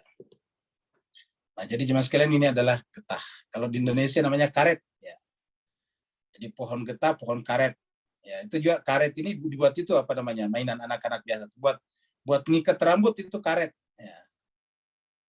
Buat biasanya pengikat rambut itu, ya itu karet. Kenapa? Karena dia lentur. Ya, bisa dari longgar bisa menjadi diperkecil. Ya, dengan diputar beberapa kali menjadi mengikat. Nah, itu karet. Nah, jadi jemaah sekalian, jadi karet ini sifatnya lentur, elastis. Nah, karena sifatnya lentur, elastis bisa menjadi besar, bisa kecil, begitu Pak Bu sekalian. Jadi besar kecilnya itu bukan karena 2 karet, 1 karet. Ya. Jadi karet yang sama, ya, bisa tadinya segini, kemudian bisa dilebarkan begini, ya, bisa dilebarkan lagi begini, begitu Pak Bu sekalian. Yang itu juga, Jadi yang ini juga kemudian kita tarik menjadi melebar seperti ini, kita tarik menjadi melebar seperti ini. Ya. Kenapa? Karena dia sifatnya namanya lentur, elastis. Ya. Dia sifatnya elastis. Ya. Sifatnya lentur, sifatnya elastis. Ya. Nah, begitulah wujud. Nah, ini kan mirip dengan gradasi juga nih, dari kecil ditarik menjadi besar, ditarik menjadi lebih besar lagi, gitu. Begitu dilepaskan tarikannya, mengecil lagi, begitu. Nah, jadi begitulah juga dengan wujud. Ya. Jadi wujud ini, ya, wujud ini tunggal, ya. Tunggal termasuk zatnya, tunggal dalam zat. Ya, dalam zat. Tetapi punya sifat. Ya. Sifat yang melekat pada dirinya tadi yang pertama adalah ada sifat kuat lemah. Ya, kuat lemah. Ya, ingat kata kuat lemah kayak cahaya. Di pusat kuat, di tepi lemah. Ya, kuat lemah, gradasi. Ya, kemudian ada lagi tadi apa? Terdahulu dan belakangan. Ya. Dahulu dan belakangan.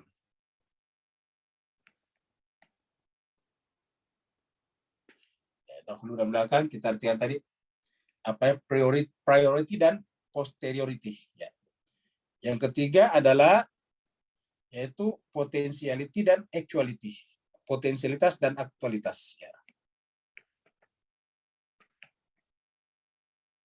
Aktualitas. Ya.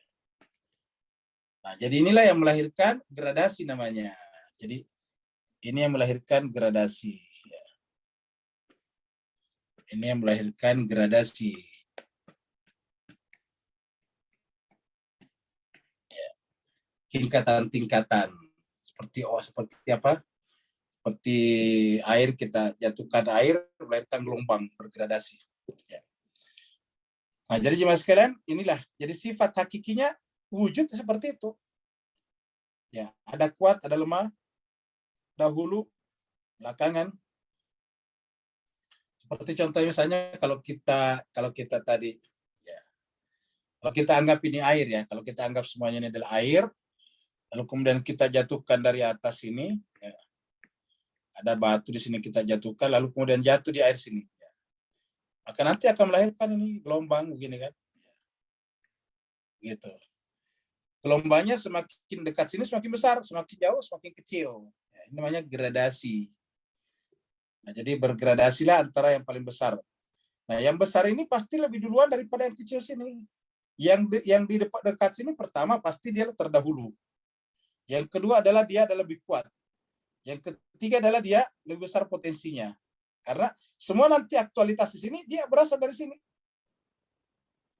Ulangi lagi, semua yang ada di sini kan aktualitas. Kita bicara aktualitas dulu. Ini berasal dari potensi yang ada di sini. Kalau bicara tentang kebelakangan, ini semuanya bermula dari yang terdahulu di sini. Iya. Bicara tentang lemah, ini yang paling lemah, ini yang paling kuat di sini. Nah, jemaah sekalian. Kalau kemudian Allah mengatakan kun, Tuhan mengatakan kun, dan yang pertama keluar adalah Ahmad, apa kira-kira yang terjadi? Berarti semua actuality ini adalah ada pada Ahmad. Jadi Ahmad potensialitas dari segala sesuatunya. Segala sesuatu yang ada di sini didahului oleh Ahmad. Sebelum menjadi akhir, dia adalah Ahmad. Nah, berarti kalau begitu, siapa sebetulnya menjelma semuanya ini? Ahmad. Maka kita dengan gampang memahaminya, kata-kata wa ma arsalnaka illa rahmatan lil alamin. Dan tiadalah kami mengutus kamu Muhammad kecuali rahmat bagi seluruh alam. Apa kata-kata mengutus di sini? Bukan mengutus sebagai nabi belakangan, tetapi berkata kun. Begitu berkata kun, maka Ahmad keluar. Ya. Jadi kalau kita kumpulkan 3 ayat, ya kita akan terangkan dengan 3 ayat ini. Ya. Mana ayat yang tadi ya? Nih.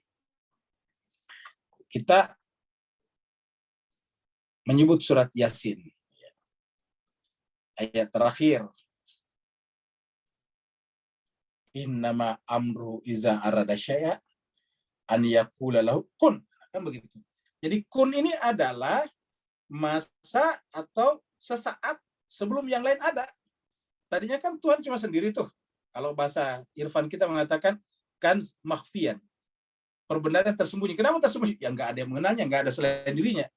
Nah, ketika dia keluar dari dirinya, dari yang sabitahnya, dia mengatakan kun. Ketika dia berkata kun, berdasarkan tadi teori elastis, teori apa tadi? Wujud, apa yang terjadi? Yang pertama keluar adalah Ahmad. Ya. Dari Ahmad, fayakun, semuanya menjadi menyusul. Nah, jadi semua selain Ahmad adalah follower saja. Semua selain Ahmad adalah konsekuensi logis daripada Ahmad. Kun. Ya, dari mana kita tahu Mas Kaiser bahagia? Nah, kita lihat di sini.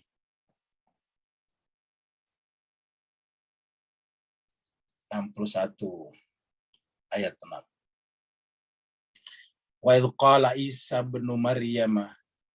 Ingatlah tatkala Isa putra Maryam berkata, ya Bani Israel, wahai Bani Israel, ini aku ini Rasulullah, Rasul Allah ilaikum, untuk kalian semuanya.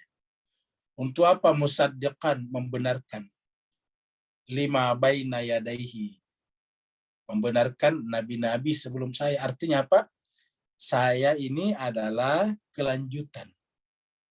Ya, saya ini adalah kelanjutan daripada nabi sebelumnya. Ya. Begitu ya sebelumnya Nabi Daud, kelanjutan daripada nabi sebelumnya, Nabi Musa. Nah, sekarang tapi kemudian Nabi mengatakan, ya,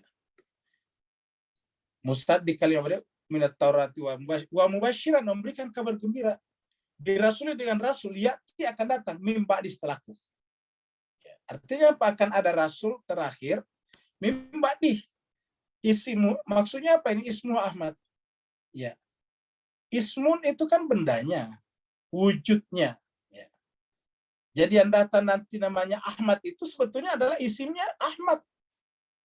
Jadi Ahmad tanpa isim, Muhammad dengan isim. Nah, ingat ya sekalian.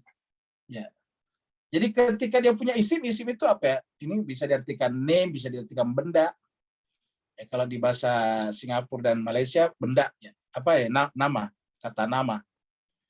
Jadi ketika dia bernama, ya, jadi ismuhu Ahmad. Ya. Jadi ketika masih berbentuk benda-benda kan tidak punya nama. Tapi tidak punya nama tidak berarti bahwa dia tidak ada. Ya. Jadi yang akan datang itu Muhammad, tetapi sebetulnya isimnya, ini kan ismu bisa artikan isimnya. Ya. Coba perhatikan Pak Ustaz, analisis bahasa ini. Ismuhu, ini ada dua kata di sini. Ya. Ismun, isim. Yang kedua ini hu, domir. Ini domir apa ini? Domir daripada Rasul tadi ini. Ya kan dia katakan wa mubasyiran, memberikan kabar gembira, bi dengan akan datangnya Rasul, seorang Rasul. Nah, ismuhu, namanya Rasul itu. Jadi kan berarti ini mudhaf nilai. Ismu Rasul, ismu Rasuli. Nah, itu kalau kita sambung ke sini, ismu Rasuli, namanya Rasul itu. Namanya Rasul itu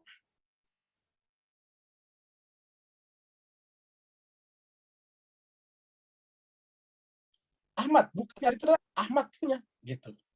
Jadi artinya Ahmad ini sudah ada di awal, tetapi kemudian dia menemukan isimnya, ingat, isim bendanya. Namanya Muhammad. Jadi Muhammad, tapi siapa dia? Ahmad. Jadi isimnya Ahmad. Sama dengan kita katakan mobilnya Ahmad. Ini isimnya Ahmad. Jadi tubuhnya itu adalah tubuh daripada Ahmad. Jadi artinya di dalamnya Ahmad. Tubuhnya ada, dikasih nama Muhammad. Dikasih sebutan Muhammad, predikat Muhammad. Ya, begitu jemaah sekalian. Nah, jadi ini menunjukkan bahwa dari sanalah munculnya tadi segala sesuatunya itu. Nah, karena dia adalah di awal, tadi kata kun fayakun, dan kun itu adalah yang muncul adalah Ahmad, yang ketika menjadi isim menemukan apa itu namanya, menemukan rongganya, bodinya, ya. Maka kemudian dikasih nama Muhammad. Ketika tidak punya bodi, kita sebut Ahmad, ya. Nanti yang datang itu Muhammad, tetapi Muhammad itu bukan baru, hanya isimnya yang baru. Ya, siapa punya isim? Di dalam isim itu di balik isim adalah Ahmad. Ketika dapat isim, ketika dapat benda namanya Muhammad. Ya, seperti itu. Nah, maka disebutlah dengan kata-kata wa ma arsalnaka itu. Jadi disebutlah dengan kata-kata wa ma arsalnaka illa rasul. Ya. Muncullah kata-kata ini. Ya.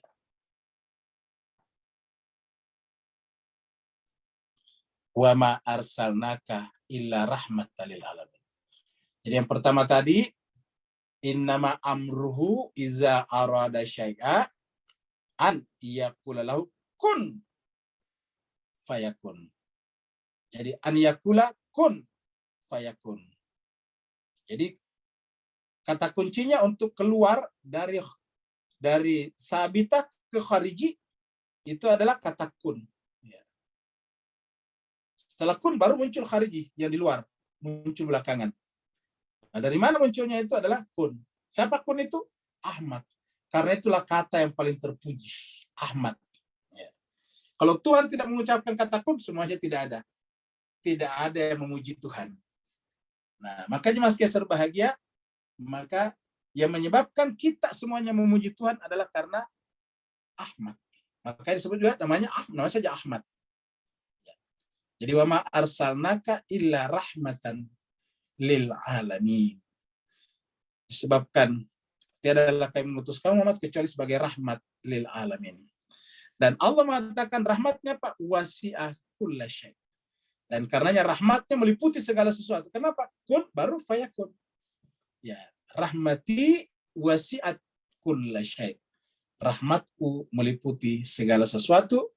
Artinya Muhammad meliputi segala sesuatu karena segala sesuatu dari dia yang ketika belum dikasih nama semuanya namanya kun saja. Innama amruhu iza arada syai'ah kulalau kun fayakun. Nah, Bapak Ibu sekalian, seperti itulah apa namanya. Ya, akhirnya belum masuk pada pembahasan baru. Ternyata ini kita ulangi belum selesai juga. Ini tadi kita baru sampai di sini, kita lanjutkan ke sini, ternyata baru sampai di sini nih. Ya. Jadi kita sampai sedikit di sini nih. Jadi dengan demikian wujud merupakan hakikat tunggal yang jamak dalam zatnya. Artinya zatnya itu memiliki sifat. Ya. Ya, jadi hakikat tunggal, tetapi dalam sifatnya itu memiliki kemampuan untuk ada, kuat, dan lemah. Yaitu perkara yang menyebabkannya berbeda adalah sekaligus perkara yang menyebabkannya sama. Demikian pula sebaliknya. Inilah yang kemudian disebut dengan gradasi. Ingat tadi sifat getah atau kakaret. Nah, Mas Keser bahagia, mudah-mudahan ini bisa, tinggal dikit ini, kita habiskan sedikit ini. Argumentasi yang dijelaskan di dalam teks di atas dapat disimpulkan sebagai berikut. Jika wujud bukan hakikat tunggal, maka niscaya ia merupakan hakikat-hakikat yang sepenuhnya berbeda. Artinya banyak wujudnya. Jadi kalau kita tidak menganggap wujud itu hakikat tunggal, kan berarti wujud itu banyak. Dan berarti Tuhan banyak. Konsekuensinya tentu tidak benar. Yakni wujud bukanlah hakikat-hakikat yang sepenuhnya berbeda. Dengan demikian, pendahuluan pertama atau premis pertama tidaklah benar. Konklusinya, kesimpulannya, ya, wujud merupakan hakikat tunggal yang bergradasi. Jadi, ini caranya Mullah Sadar memberikan penjelasan bahwa konklusinya adalah wujud merupakan hakikat tunggal yang bergradasi. Ciri gradasi tadi adalah kuat lemah, terdahulu belakang, potensi aktualita. Demi lebih memahaminya di bawah ini akan dibuktikan dua perkara dalam argumentasi. Nah, ini kita akan bicarakan pada pertemuan berikutnya. Jadi kita sampai di sini. Ya. Yang mau bertanya dipersilakan.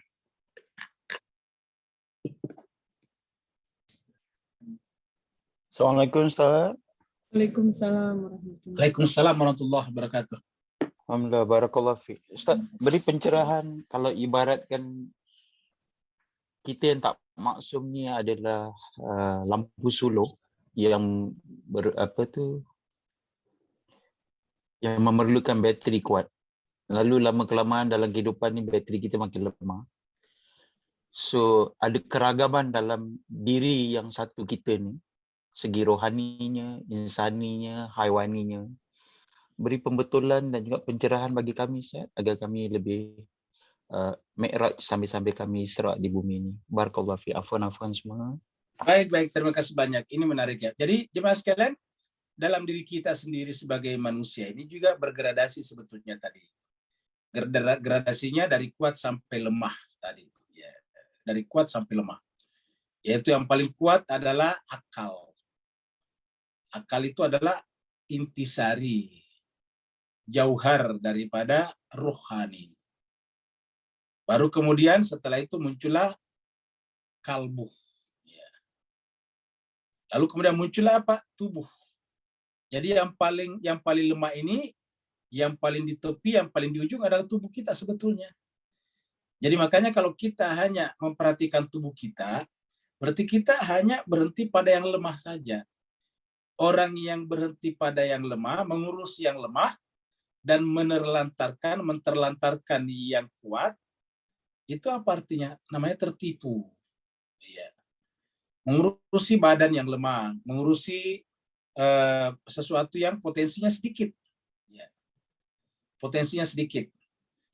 Di dalam kehidupan sehari-hari itu kalau orang punya 2 bidang tanah yang paling besar, tanah yang tengah, dan tanah yang paling kecil, tentu kalau ada masalah yang paling diurus yang besar, karena nilainya besar.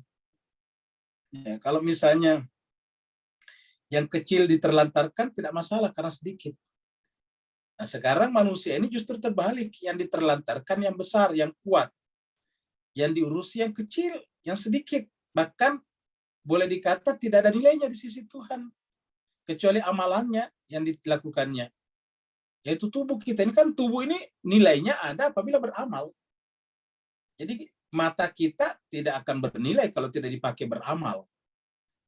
Telinga kita tidak bernilai kalau tidak dipakai beramal. Makanya kan di dalam surat 7 itu, surat Al-A'raf, Allah mengatakan, kami akan mengisi neraka jahanam dari kalangan jin dan manusia. Kenapa? Mereka punya akal, tidak digunakan untuk berpikir. Mereka punya mata, tidak digunakan untuk melihat. Maka begitu. Mereka punya kuping, tidak digunakan untuk mendengar. Jadi artinya apa? Jadi sebetulnya fungsinya saja itu yang bersifat fisik yang kita miliki.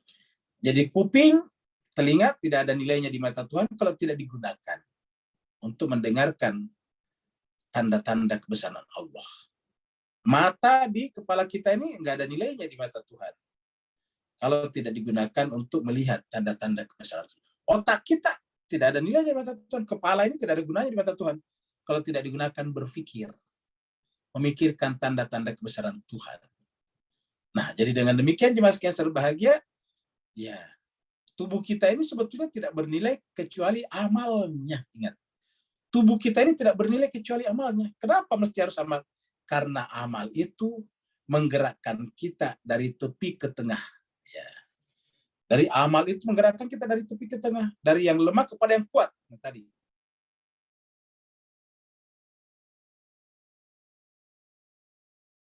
Amal itu menggerakkan kita dari yang lemah dan masuk ke dalam kalbu, kuat. Ada lebih kuat lagi, dari kalbu masuk kepada rohani, yang substansinya tadi, substansinya atau jauharnya adalah akal. Jadi kita ini bergerak dalam rohani. Nanti rohani bersama dan akal akan membimbing kita masuk ke mana? Ke puncak kesempurnaan, yaitu dia. Nah, jadi dengan demikian, ini harusnya kita pahami dulu bahwa ini bergradasi kita. Itulah sebabnya, ini kemarin kita ada yang tanyakan di Tadabbur, bahwa untuk sampai ke pusat di dalam itu, jadi kita gambarkan di sini ya, kayak ini tadi nih. Ini pusat ke sini lemah ya. Kalau manusia tadi kita bagi 3 saja ya. Ya, di tengah-tengah sini kita sebut dengan rohani ya, ini adalah rohani. Di sana ada akal pusatnya. Lalu kemudian di luarnya sini ya ada kalbu ya. Kemudian di luarnya sini ada tubuh, kan begitu. Tubuh yang paling lemah. Kemudian ini di tengah kalbu, kemudian ini rohani paling di dalam. Nah, ini yang paling kuat ini jemaah sekalian. Ya, ini yang paling kuat. Inilah nanti bersama dengan akal mendorong kita menuju kepada kesempurnaan. Nah, makanya untuk bergerak dari sini ke sini kan biasanya kita bikin derita ini. Kemarin kita bicarakan ada tuh yang tentang menderita. Jadi hakikatnya untuk sampai ke sini buat menderita ini. Contohnya berpuasa. Berpuasa itu bikin menderita tubuh kita. Mau makan, lapar tapi tidak boleh makan. Mau minum, haus tapi tidak boleh minum. Untuk apa? Untuk menggerakkan dia masuk ke sini untuk pikir apa? Kesadaran kita. Contoh misalnya sholat. Sholat itu kita masih mau berbicara, berbincang dan sebagainya. Waktu sholat sibah, kan menderita namanya. Harus bergerak masuk ke sini. Nanti sampai di sini kalbu harus bergerak lagi masuk ke sini. Hal-hal yang sifatnya rasional, akliyah, yaitu rohani. Kita masuk ke sini. Itulah sebabnya Al-Ghazali yang terkenal dengan Ihya Ulumuddin itu membagi 3 kan manusia berdasarkan ini. Ya. Kata Imam Ghazali itu puasa ada 3 macam.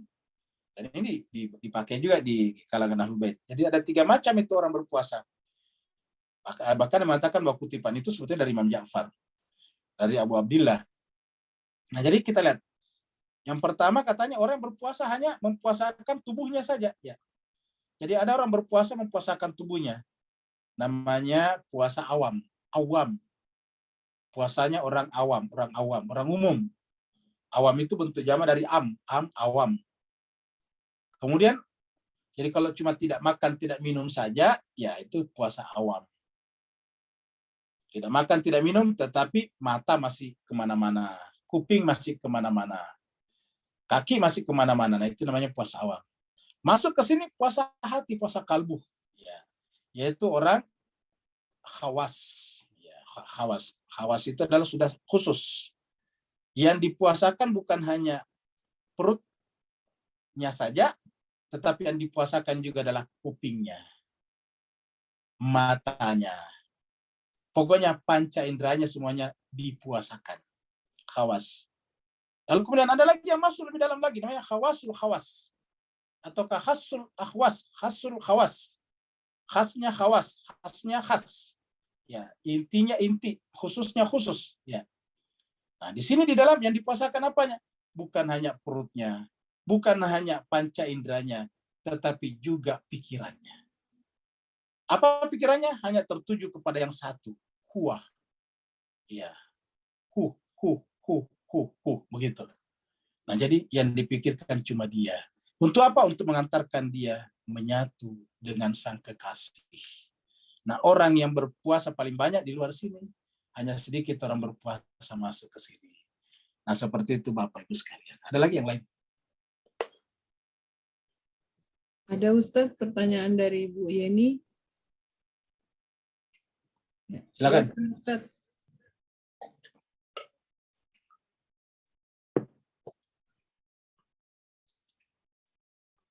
Dari Ibu Yeni, berarti semua manusia suci di alam ruh dan ada namanya.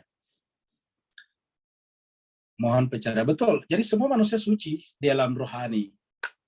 Yang menyebabkan kita sebetulnya tidak suci itu karena kesadaran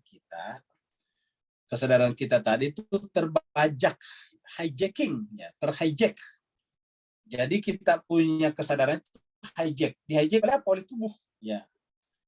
Jadi kita terhijack oleh tubuh. Tubuh itulah menyimpan hawa nafsu, emosi. Jadi disebut dengan emotional hijacking. Jadi terjadi pembajakan emosi, pembajakan tubuh, pembajakan hawa nafsu, emotional hijacking. Jadi terjadi pembajakan di sana, pembajakan hawa nafsu diambil alih oleh kepentingan tubuh kita. Nah, kalau kita bisa menembus masuk, makanya untuk menembus masuk kan tubuh disuruh bersabar dengan menderita dalam tanda petik. Tadi puasa dan sebagainya. Jadi disuruh menderita supaya apa? Supaya dia masuk kepada yang lebih kuat lagi. Kayak orang menyelam lah. Kalau menyelam itu kan harus menembus permukaan laut yang bergelombang. Terus masuk ke dalam sampai di tempat yang paling dalam lah letaknya mutiara itu. Jadi kita bisa mendapatkan mutiara itu di kedalaman laut yang paling dalam. Semakin dalam dia, semakin mahal, semakin berkualitas mutiaranya. Jadi tidak ada sebetulnya ruh yang kotor. Yang ada itu cuma di bagian luar saja. Kesadaran hawa nafsu. Makanya Di dalam Al-Quran dikatakan ciri orang-orang yang ingin mencapai maqam Tuhan. Apa maqam Tuhan itu? Kesempurnaan. Ya, maka dia harus apa? Wanahan nafs anil hawa. Mensucikan dirinya dari panggilan-panggilan tubuhnya. Hawa itu panggilan tubuh. Yang namanya hawa itu adalah emosi, itu panggilan tubuh. Ya. Makanya kan kalau kita emosi pasti terkait dengan tubuh. Emosi makan, pengen makan. Emosi minum pasti pengen minum banyak. Dan seterusnya. Pokoknya tubuh itu adalah instrumennya, toolsnya adalah emosional. Nah, jadi kemudian kita harus hentikan di situ. Menahan, wanahan nafsi anil hawa. Baru kemudian kita bisa masuk lagi. Nah, ketika kita masuk, berjumpa dengan kesempurnaan, fa'innal jannata yal ma'wa. Seperti itu. Ada lagi? Kalau tidak ada, Waalaikumsalam. Ya, silakan. Kalau tidak salah beberapa waktu yang lalu pernah Ustadz ajarkan, sampaikan kepada kami gerak substansial al-haraka al-jauhariyah, Ya. meliputi catatan saya kuantitas, kualitas, posisi, dan tempat. Bagaimana Ustadz hubungannya dengan sifat hakiki itu, kekuatan dan kelemahan, keterdahuluan, prioritas, keterbelakangan, posterioritas? Mohon penjelasannya Ustadz. Baik, terima kasih banyak Pak Andi. Jadi cuma sekarang kita sampaikan bahwa kita sudah terangkan juga di Irfan bahwa ada dua gerak anak panah, busur panah. Ada gerak atas ke bawah, ada gerak bawah ke atas. Maksudnya atas bawah itu dari busur panah atas bergerak ke bawah atau busur panah bawah bergerak ke atas ujungnya. Ya, jadi bergerak. Nah, ketika pertama kali terjadi kan atas ke bawah dulu. Penciptaan. Nah, penciptaan tadi gerakannya apa? Gerakannya adalah gradasi, tashkik al-wujud. Bergradasi tadi dari kuat ke lemah. Ya, dari yang dahulu ke belakang. Dari potensi ke aktualita. Nah, begitu Pak Andi. Nah, sekarang kalau kita berbalik ke pusat. Nah, itu dari tepi. Ya, itu adalah gerak apa substansi namanya. Al-harakal jauhariyah. Jadi ini adalah gerak ujung panah bawah, ujung busur panah bawah ke atas. Ya. Jadi kalau tagline kita yang pertama tadi innalillahi,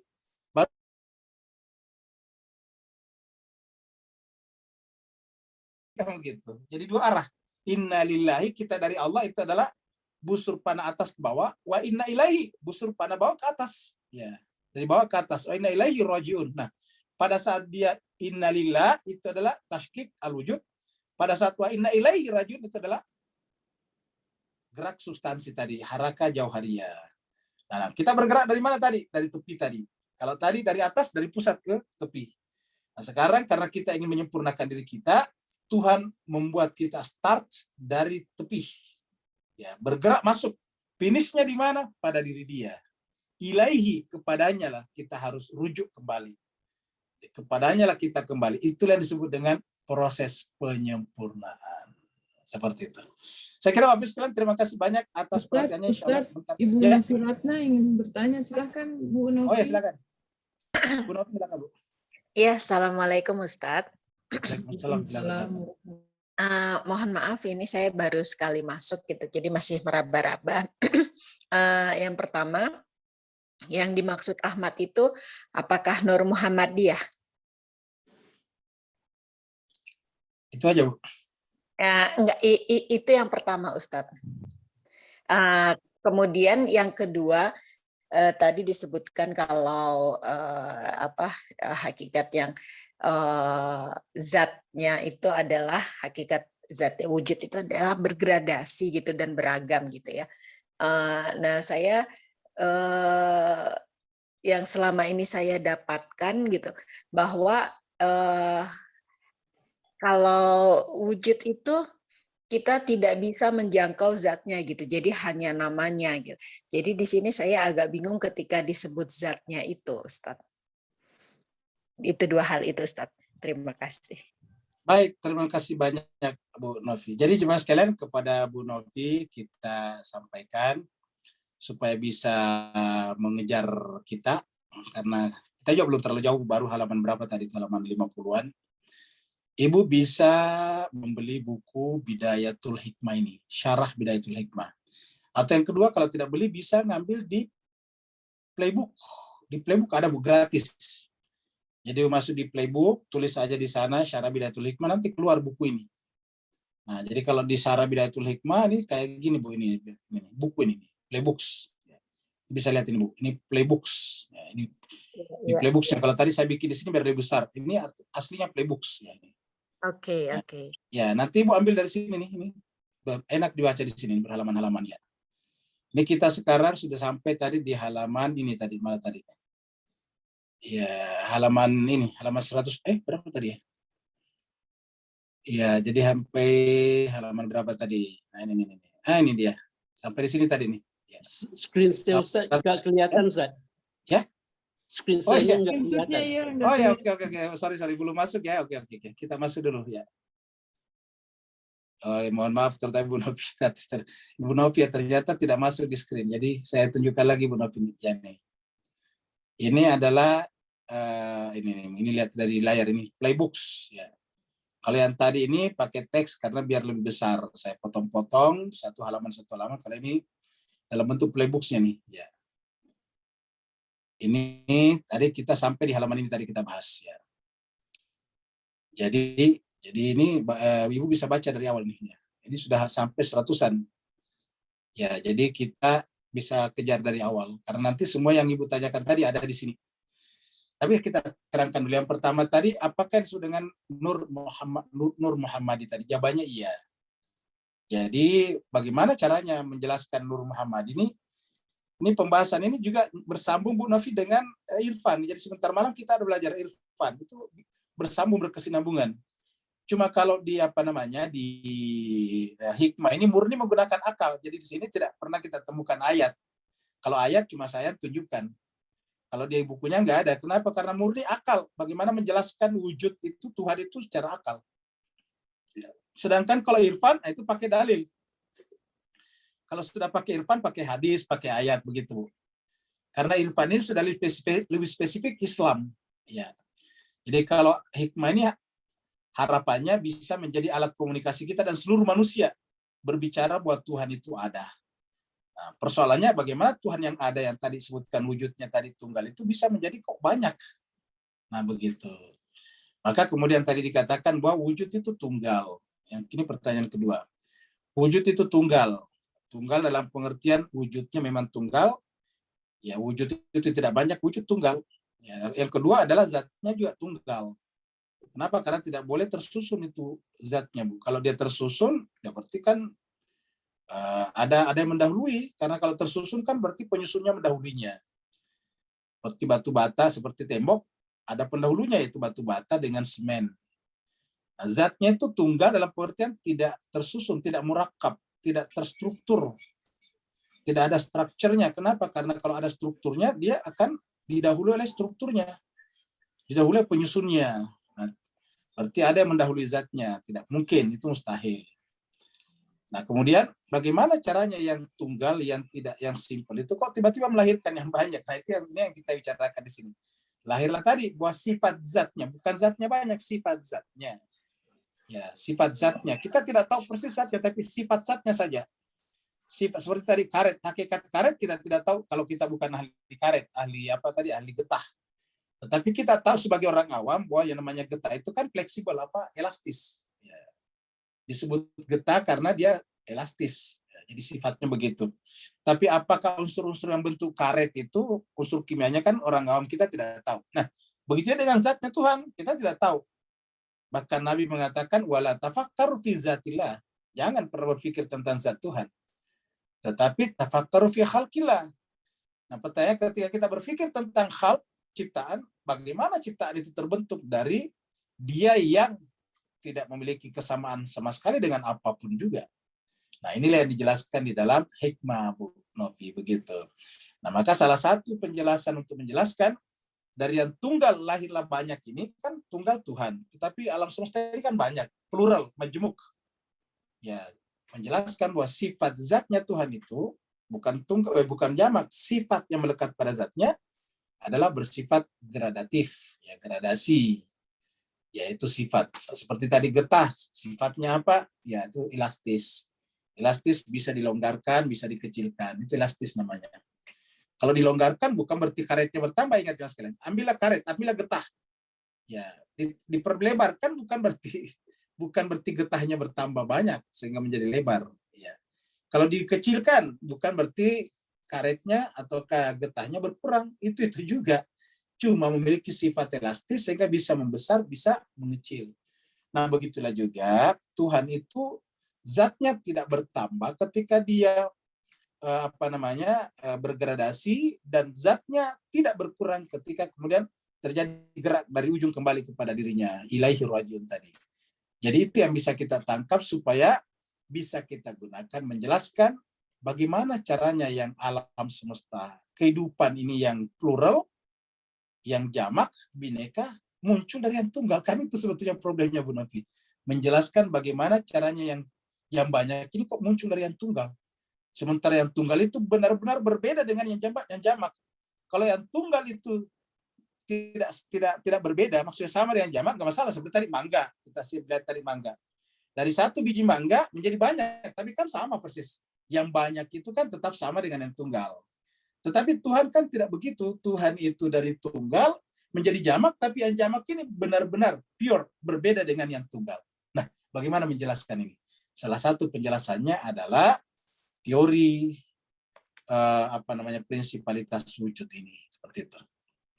Saya kira Bapak sekalian, terima kasih banyak kepada semuanya. Insya Allah kita berjumpa lagi sebentar karena waktu kita sudah cukup jauh. Walafu minkum. Terima kasih banyak atas kesertaannya. Wassalamualaikum warahmatullahi taala wabarakatuh. Waalaikumsalam warahmatullahi wabarakatuh. Terima kasih Ustaz. Terima kasih Bapak Ibu. Syukran Bu Dokter. Terima Syukran semua. Assalamualaikum.